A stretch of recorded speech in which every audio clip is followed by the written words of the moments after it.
नमस्कार, मैं हूं शम्स तहर खान और आप देख रहे हैं वारदात। कोरोना ने दिल्ली का हाल बेहाल कर रखा है। कोरोना के करीब 5 लाख मामलों की वजह से दिल्ली की सांसें फूलने लगी है। हिंदुस्तान के 35 राज्यों में कोरोना के मामले में दिल्ली 7वें नंबर पर है, लेकिन मौत के आंकड़े डराने वाले हैं। हर एक घंटे में कम से कम 4 लोगों की जान जा रही है। कोरोना के इस बढ़ते मामले को देखते हुए ही दिल्ली सरकार और केंद्र सरकार तमाम कदम उठाने की तैयारी कर रही है। बहुत मुमकिन है कि आंशिक तौर पर दोबारा से दिल्ली में लॉकडाउन की तैयारी शुरू की जा सके।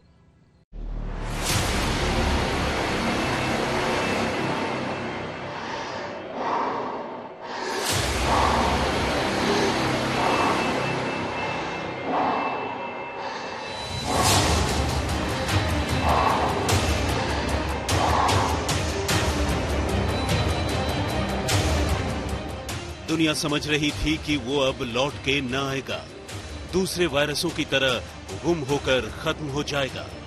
मगर बाकी अभी उसकी कहानी है, जो तांडव की शक्ल में फिर सामने आनी है।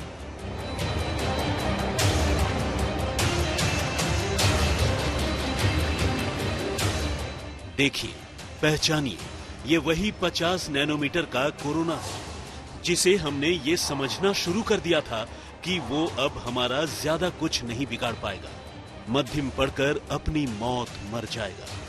मगर ये वायरस फिर लौट के आया है, पहले से ज्यादा असरदार, खतरनाक और जानलेवा बनकर। फिर वही खौफ लाया है, फिर उसी रफ्तार में आया है और उसने हजारों लाखों लोगों को अपना शिकार बनाया है। यह और कुछ नहीं बल्कि कोरोना को लेकर हमारी लापरवाही है, जिसने हमें दोबारा इस मोड़ पर लाकर खड़ा कर दिया है कि हमें अपने घरों में कैद होना पड़े। और अब देश के कई राज्य फिर से लॉकडाउन लगाने की प्लानिंग कर रहे हैं। ऐसा इसलिए क्योंकि अब देश में कोरोना के कुल मामलों की तादाद 1 करोड़ के करीब पहुंचने वाली है और दुनिया में सबसे ज्यादा कोरोना के मामलों में अब हम सिर्फ अमेरिका से ही पीछे हैं।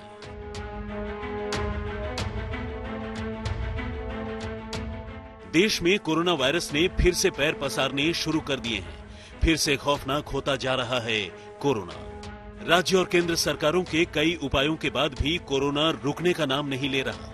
कुछ दिन पहले तक कोरोना के मामले थोड़े कम जरूर हुए थे, लेकिन दिल्ली एनसीआर में कोरोना के मामले बढ़ने लगे हैं। हालांकि अगर देश की बात की जाए तो कोरोना के मामले कम तो हुए हैं, लेकिन खत्म नहीं हुए। विशेषज्ञों ने आशंका जताई थी कि ठंड के आते ही कोरोना के केस बढ़ेंगे और अगर लापरवाही बरती गई तो अंजाम बुरा हो सकता है। देश के कई राज्य कोरोना की चपेट में थे, लेकिन वहां पर कोरोना के मरीज फिलहाल कम होते दिख रहे हैं। केंद्रीय स्वास्थ्य मंत्रालय की ओर से 18 नवंबर की सुबह 8 बजे तक जारी आंकड़ों के मुताबिक महाराष्ट्र में कुल 17,52,509 मामलों की पुष्टि हो चुकी है। इनमें से करीब 16,23,503 ठीक हो चुके हैं, जबकि कर्नाटक दूसरे नंबर पर है, जहां अब तक 8,64,140 मामले सामने आ चुके हैं। तीसरे नंबर पर आंध्र प्रदेश है, जहां अब तक 8,56,159 मामले सामने आ चुके हैं। तमिलनाडु में 7,61,568, केरल में 5,33,500, उत्तर प्रदेश में 5,14,270 और दिल्ली में कोरोना के 4,95,598 मामले सामने आए हैं। पश्चिम बंगाल में 4,38,217, ओडिशा में 3,10,052, तेलंगाना में 2,59,776, बिहार में 2,27,018, छत्तीसगढ़ में 2,13,365, असम में 2,10,696, हरियाणा में अब तक 2,04,477, जबकि गुजरात में अब तक संक्रमण के करीब 1,90,361 मामले सामने आ चुके हैं। लेकिन अगर देश की राजधानी दिल्ली की बात की जाए तो एक बार फिर से दिल्ली खौफ के साए में है। महीनों तक कोरोना का मुकाबला करने वाली दिल्ली की सांसें अब फूलने लगी हैं। कोरोना के खिलाफ जंग में दिल्ली महीनों लॉकडाउन की मार झेल चुकी है। कई महीने तक कारोबार, मॉल, बाजार, कल कारखाने बंद रहे, लेकिन दम तोड़ती अर्थव्यवस्था में जान डालने के लिए सरकार ने बाजार और कारोबार को खोलने का फैसला किया। लेकिन अर्थव्यवस्था सुधारने की इस कोशिश में दिल्ली वालों पर एक बार फिर कोरोना संक्रमण का खतरा मंडराने लगा। कारोबार को पटरी पर लाने के लिए दिल्ली अनलॉक हुई तो फिर कोरोना बेकाबू होने लगा। अनलॉक की वजह से दिल्ली में सड़कों पर भीड़ बढ़ी है और इसी भीड़ में कोरोना ढूंढने लगा है अपना नया शिकार। दिल्ली में लगातार 2 दिन 5,000 से ज्यादा कोरोना के केस सामने आने से इस महामारी का खौफ एक बार फिर बढ़ने लगा है। दिल्ली में 17 नवंबर की अगर बात की जाए तो कोरोना के 6,396 नए केस सामने आए तो 99 मरीजों ने अपनी जान गंवाई। 16 नवंबर को 3,797 नए केस सामने आए, 99 मरीजों की जान कोरोना ने ली। 15 नवंबर को दिल्ली में कोरोना के 3,235 मामले सामने आए, 95 लोगों की कोरोना से मौत हो गई। 14 नवंबर को 7,340 नए मामले आए और 96 लोगों ने कोरोना के चलते अपनी जान गंवाई। 13 नवंबर को दिल्ली में 7,802 मामले रिकॉर्ड किए गए और 91 लोगों की मौत हुई, जबकि 12 नवंबर को दिल्ली में एक दिन में अभी तक के सबसे ज्यादा 104 मरीजों की कोरोना से मौत हुई और मामले सामने आए 7,053। ये आंकड़े डराने वाले हैं और सोचने को मजबूर कर रहे हैं। ये आंकड़े बताते हैं कि कोरोना अभी भी सबसे बड़ी चुनौती बनकर खड़ा है। त्योहार के सीजन में दिल्ली में कोरोना के पांव पसारने की आशंका पहले ही जताई जा रही थी। अब ये डर सच साबित होने लगा है। पीएम मोदी ने भी देश को आगाह किया था कि त्योहारों के सीजन में किसी तरह की लापरवाही न बरती जाए। त्योहारों के इस मौसम में बाजारों में भी रौनक धीरे धीरे लौट रही है, लेकिन हमें ये भूलना नहीं है कि लॉकडाउन भले चला गया हो, वायरस नहीं गया है। करीब 3 हफ्ते पहले दिल्ली के मुख्यमंत्री अरविंद केजरीवाल ने दावा किया था कि दिल्ली कोरोना की दूसरी लहर को पार कर चुकी है। केजरीवाल ने उस वक्त हालात काबू में होने का दावा किया था और उम्मीद जताई थी कि आने वाले दिनों में कोरोना के आंकड़ों में कमी आएगी। दिल्ली के स्वास्थ्य मंत्री सत्येंद्र जैन ने भी 2 महीने पहले दावा किया था कि कोरोना के खिलाफ दिल्ली सरकार का मॉडल सफल हुआ है। लेकिन हाल के दिनों में एक दिन में 5,000 से ज्यादा नए केस सामने आने से सरकार के माथे पर भी शिकन आने लगी। ये आंकड़े बता रहे थे कि कोरोना को लेकर सरकार के सारे कयास गलत साबित हो रहे हैं। ये आंकड़े जता रहे हैं कि सरकार कोरोना के खतरे को जितना आंक रही है, असल में ये खतरा उससे भी कहीं ज्यादा है। आज तक ब्यूरो।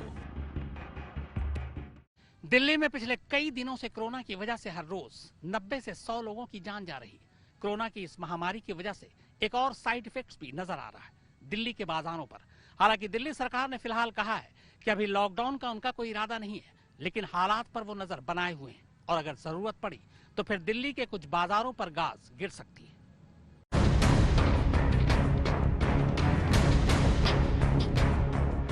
अब कोरोना की तीसरी लहर चल रही है। हालांकि दिल्ली के स्वास्थ्य मंत्री सत्येंद्र जैन ने हाल ही में कहा था कि दिल्ली में तीसरी लहर का दौर अब चला गया है, क्योंकि कोरोना के केस घटने शुरू हो गए हैं। लेकिन इसके बाद ही कोरोना के मामलों में एक बार फिर तेजी आने लगी। खासकर संक्रमण से मौत के आंकड़े पिछले कई दिनों से लगातार बढ़ रहे हैं। अब जबकि कोरोना के मामले बढ़ रहे हैं तो दिल्ली सरकार लॉकडाउन की ओर बढ़ने का इशारा कर रही है, भले ही वो आंशिक ही क्यों न हो। वैसे भी कोरोना के मामलों को बढ़ता देख दिल्ली सरकार ने पाबंदियां लगानी शुरू कर दी है। दिल्ली सरकार ने शादियों में मिली छूट वापस ले ली है। पहले 200 लोगों के शादी में शामिल होने की छूट थी, अब 50 लोग ही शादी में शामिल हो पाएंगे। सख्ती केवल शादी ब्याह तक सीमित नहीं है, जरूरत पड़ने पर हाट बाजारों पर लॉकडाउन वाला चाबुक भी चल सकता है। दिल्ली में कोरोना को फैलने से रोकने के लिए बाजारों में लॉकडाउन का एक प्रस्ताव मंजूरी के लिए केंद्र सरकार को भेजा गया है। अगर सरकार को लगता है कि वो बाजार लोकल कोरोना हॉटस्पॉट बन सकता है तो एहतियात के तौर पर कुछ समय के लिए बाजार को बंद किया जा सकता है। त्योहारी सीजन में बाजारों में भारी भीड़ उमड़ी। इस भीड़ में सोशल डिस्टेंसिंग और मास्क जैसी सावधानियों की जमकर धज्जियां उड़ी। खुद सीएम केजरीवाल ने कहा कि दिवाली के दौरान शहर के सभी बाजारों में भारी भीड़ देखी गई। बड़ी तादाद में लोग न तो मास्क पहने हुए पाए गए और न ही सोशल डिस्टेंसिंग का पालन करते हुए। इसके कारण कोरोना वायरस तेजी से फैला। हालांकि दिल्ली के स्वास्थ्य मंत्री सत्येंद्र जैन ने पूर्ण लॉकडाउन से इनकार किया है। सत्येंद्र जैन का कहना है कि लॉकडाउन कोई समाधान नहीं है। सत्येंद्र जैन मानते हैं जो फायदा लॉकडाउन से होगा वो तो मास्क और सोशल डिस्टेंसिंग से भी मिल जाएगा। देश में सबसे ज्यादा टेस्ट दिल्ली में हो रहे हैं और कोई राज्य लेके आई जो हमसे आधे भी कर रहा हो, कोई भी लेके आइएगा। अगर किसी ने कहा और आपने मान लिया कि दिल्ली में टेस्ट कम हो रहे हैं, जी नहीं, ऐसा नहीं है। दिल्ली में सबसे ज्यादा टेस्ट हो रहे हैं और भी बढ़ाएंगे हम। देखिएगा, एक समय था 20,000 हो रहे थे, मुख्यमंत्री ने कहा नहीं 20,000 को 40,000 करेंगे, फिर उन्होंने कहा नहीं 40 नहीं 60 कर दो। तो एवरेज पिछले 2 महीने से लगभग 60,000 टेस्ट या उससे ज्यादा टेस्ट डेली हो रहे हैं पूरे देश में। आप देखिए पर मिलियन टेस्ट, 3,000 टेस्ट पर मिलियन कोई भी राज्य नहीं कर पा रहा है, हम कर रहे हैं और इसको और भी बढ़ाएंगे। हम ये नहीं कह रहे कि इस पे हम रुकेंगे, हम इसको और बढ़ाएंगे। भले ही दिल्ली में सरकार सड़कों बाजारों में भीड़ कम करने के लिए आंशिक तौर पर लॉकडाउन लगाने की बात कर रही हो, लेकिन लोगों को भी लापरवाही बरतने से बचने की जरूरत है। दिल्ली में फिलहाल एक्टिव केसेस की संख्या बढ़कर 42,000 तक पहुंच चुकी है। देश की राजधानी में कोरोना के बढ़ते मामलों को देखते हुए एनसीआर में भी प्रशासन हरकत में आ गया है। नोएडा में भी सतर्कता बरती जा रही है। नोएडा प्रशासन ने संक्रमण पर रोक लगाने के लिए आज से बॉर्डर पर रैंडम टेस्टिंग की शुरुआत कर दी, यानी दिल्ली से आने वाले चुनिंदा लोगों की जांच की जाएगी। यही नहीं, गाजियाबाद में एंट्री पर भी रैंडम टेस्टिंग की जाएगी। हालांकि दिल्ली से नोएडा या गाजियाबाद आने जाने पर कोई रोक नहीं होगी। स्थिति ऐसे है कि यहाँ फ्लोटिंग पॉपुलेशन काफी संख्या में है, अतः समस्त आर्थिक गतिविधियों को खोला गया है और ये खुला रहेगा। परंतु इसके बावजूद भी हमें जो माइक्रो कंटेनमेंट की जो स्ट्रेटजीज अपनानी होगी, जिसमें जहां संक्रमण ज्यादा है उन एरिया से, उन क्षेत्रों से यदि आवागमन हो रही है, उसको रैंडम सैंपलिंग के माध्यम से और एक माइक्रो कंटेनमेंट के माध्यम से एक काबू पाने का प्रयास किया जाएगा। डीएम के आदेश के बाद तुरंत दिल्ली नोएडा बॉर्डर पर कोरोना टेस्टिंग शुरू कर दी गई। इस पर कई लोगों ने खुशी जताई तो कई लोगों को ये बात हजम नहीं हुई। हालांकि टेस्ट करने वाली टीम का मानना है कि टेस्टिंग होने से कोरोना पर लगाम लगाने के काम में कुछ हद तक सफलता जरूर मिलेगी। आज तक ब्यूरो। दिल्ली में हालात बेहद गंभीर हैं। खुद दिल्ली के उप मुख्यमंत्री ने कहा है कि अस्पतालों में आईसीयू बेड की सख्त कमी है। हालांकि केंद्र सरकार मदद कर रही है। वैसे केंद्र सरकार ने दिल्ली में 4,000 अर्धसैनिक बलों के जवानों को तैनात करने का फैसला किया है, ताकि वो दिल्ली वालों को कोरोना को लेकर नियम और कानून का सख्ती से पालन करवा सके। दिल्ली में कोरोना के बढ़ते मामलों को देखते हुए दिल्ली सरकार और केंद्र सरकार के बीच एक हाई लेवल की मीटिंग हुई थी।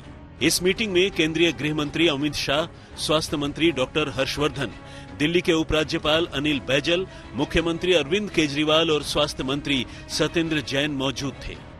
इस मीटिंग में कई अहम फैसले लिए गए। केंद्र की मदद से दिल्ली को मिलेंगे 750 आईसीयू बेड। जरूरी मशीनें उपलब्ध कराने में केंद्र मदद करेगा। दिल्ली में टेस्ट की संख्या दुगनी करने का लक्ष्य है। अभी तक दिल्ली में 60,000 टेस्ट प्रतिदिन हो रहे थे, जिन्हें 1 लाख से 1.25 लाख तक ले जाने का लक्ष्य है।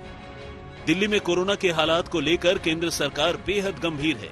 दिल्ली के लिए एक एक्शन प्लान भी तैयार किया गया है। एक नजर इस एक्शन प्लान पर भी।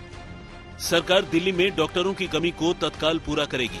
75 डॉक्टर और 250 पैरामेडिकल स्टाफ दिल्ली लाए जाएंगे। इसमें एसएसबी के 10 डॉक्टर और 55 पैरामेडिकल स्टाफ एयरलिफ्ट किए जाएंगे।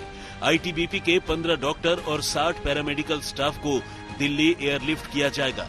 बीएसएफ के 20 डॉक्टर और 60 पैरामेडिकल स्टाफ को दिल्ली एयरलिफ्ट किया जाएगा। गृह मंत्रालय के सूत्रों के मुताबिक दिल्ली में बढ़ते कंटेनमेंट जोन को देखते हुए अर्धसैनिक बलों के करीब 4,000 जवानों की भी तैनाती का प्लान है। लेकिन कोई भी प्लान तभी कामयाब हो सकता है जब लोगों का सहयोग मिले। लिहाजा मास्क और 2 गज की दूरी के नियम को मानना जरूरी है। फिर भी अगर लोग जागरूक नहीं हुए तो कोरोना पूरे देश में अपने पांव फिर से मजबूती से जमा सकता है और हमारी स्वास्थ्य सुविधाएं धरी की धरी रह जाएंगी। आज तक ब्यूरो। तो वारदात में फिलहाल इतना ही, मगर आज तक पर खबरों का सिलसिला लगातार जारी है।